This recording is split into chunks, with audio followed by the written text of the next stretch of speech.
Luocha can do this, he can do that, and he can even do this. This is how good Luocha is in honkaistarrail. But before we get started on that, I want to plug the Discord. If you haven't already, the thing is growing like crazy. So get in while stocks are low, and I'm sure you don't want to miss out on the specials that we have. And also you get a deal on, I don't know, have I said enough buzzwords yet? Just join, please. Also, I want to thank Hoyoverse for sponsoring this video. It means a lot, especially since I've played these games for so long. So check out my movies over Genshin Impact's story, please. So, Luocha. The first question I'm sure you're asking is, what does he do? Luocha on paper is fairly simple. He heal and then he keel. Yeah.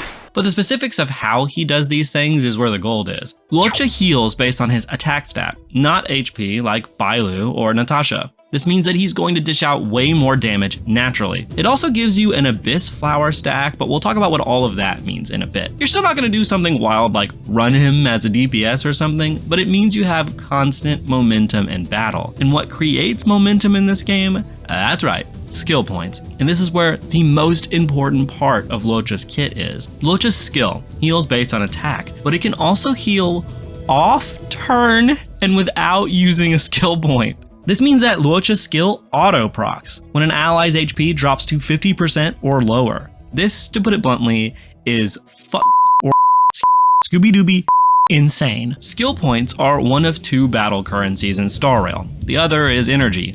Skill points are more precious though, because they're shared by the whole team. Like, having a few less skill points means Seely can't have her 15th turn! So having a character that can do their exact skill off turn without a skill point is actually broken. The only cap here is that it can only happen once every 2 of Luocha's turns. We'll bring out what this means later for building him, but I personally haven't found this to be a huge issue. Regardless, let's talk about these stacks that I spoke of earlier. When Luocha's skill is used, either manually or automatically, you'll gain an Abyss Flower. You can also get an Abyss Flower through using his ultimate. When you have 2, Luocha auto launches a field in which, while it's active, whoever hits an enemy will regain HP. Again, also based on Luocha's attack. This field then stays active until the end of Luocha's second turn. And with a trace, any attack by an ally will also heal other allies too. I hope you're starting to see why this is so crazy.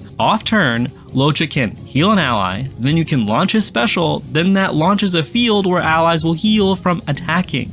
He's the Seely of off-turn actions. Now, I'm sure some people are probably thinking, well, Natasha and Bailu can technically heal off of their turn because they can just use their special. But I think that this is missing something really crucial. For one, you have to have their special, which requires energy. 2, Luocha's off-turn heal also grants him an Abyss Flower, and when he has 2, it results in even more off-turn healing whenever allies attack an enemy. Again, it's really important to realize that healing off-turn without using energy is way more overpowered. I think there are 2 classes of characters who I think will be future-proof in Starrail. Characters who break mechanics and characters who do important utility off-turn. A character who's an example of a mechanic breaker is Silverwolf. Being able to add weaknesses to enemies and add insane amounts of debuffs to boot means she'll essentially never be outclassed. At least not anytime soon. Weakness addition changes the fundamental nature of the enemy, so an ability like that skirts the rules of the game. It games the system. Did I mention how Luocha is basically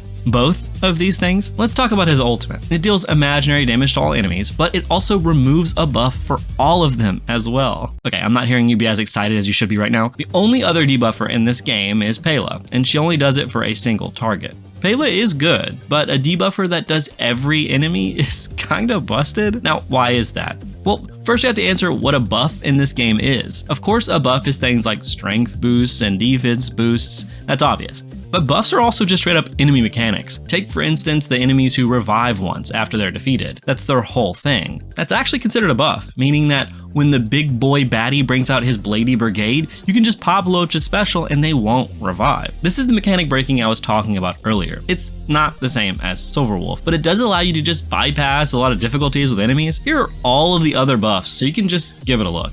It's insane. Now, this doesn't work for all of the buffs. There are those that straight up just say that they can't be removed, which, you know, it's kind of a cop-out. but I suspect that this will mean that new important enemy buffs will just be made unremovable in the future, so as to make Luocha not an actual god.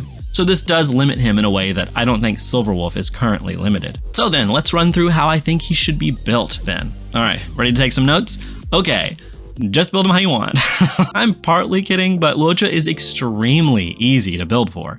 There's not a ton of calculus that goes into artifact or Lightcone choices with him. With regards to Lightcones, his best is obviously his signature, but every other Abundance Lightcone can work on him too. I'm not kidding, you can just throw one on and you'll be good. Now, if you have a bunch, I'd personally recommend Quid Pro Quo or Post-Op Conversation. These two are great because they either increase his energy regen for a special, meaning you can remove debuffs faster in a pinch, and that you can also get an extra Abyss Flower faster, or they buff another ally by helping them with their energy. As for 3 stars, I like Multiplication. It's pretty self-explanatory. Before we get into relics, let's get into the fast or slow conversation. Should you build your Luocha to move faster, so he gets his auto skill back quicker? Or should you build him slower, so that his field stays active longer? I really think this is a situational question. In a perfect world, you would be able to, on the fly, choose based on your scenario. So if you're facing a boss with a lot of AoE attacks, you'd want Luocha to be slower, so you can get those AoE heals on attacks to last longer. But if the boss is single target, it may be better to just go for the auto heals. Now, if I was forced to say one, I think I'd say choose a faster Luocha. This is because he can regenerate more skill points for the rest of your team to use. In my opinion, if you're ultimately worried about an AoE attack, then save your specials with the other characters. Once the AoE happens and everyone is low on HP, pop Luocha's field, either by, using his skill, or by having him auto skill, or by saving his special too. Then pop everyone else's special that's attack based. That way, you're getting healed. Yes, this requires saving specials and potentially losing out on that DPS, but if you know what you're doing and when a boss is going to do an attack, the planning here isn't too difficult. So then, which relics do I recommend? Well, I'd say either a 2-piece Wild Wheat with a 2-piece Wandering Cloud, or something cheeky, like a 4-piece Eagle, since it makes you even faster. Attack percent and outgoing healing is what you're going to want. It'll help his healing, obviously, and his damage. As for the planar sets, I'd say either Fleet, Sprightly, or Space Station. Again, if I had to choose, I'd go with Fleet, since it gives you a party buff. Sprightly is best for every other support in the game, but Luocha's energy needs aren't insanely high, especially if you have a light cone that gives him some. Space Station should be a no-brainer, but if you're running attack percent relics and outgoing healing percent, you're going to have way more healing than you know what to do with. So the party buff is ultimately the better choice here, in my opinion. All right, so what about his teams? Anyone.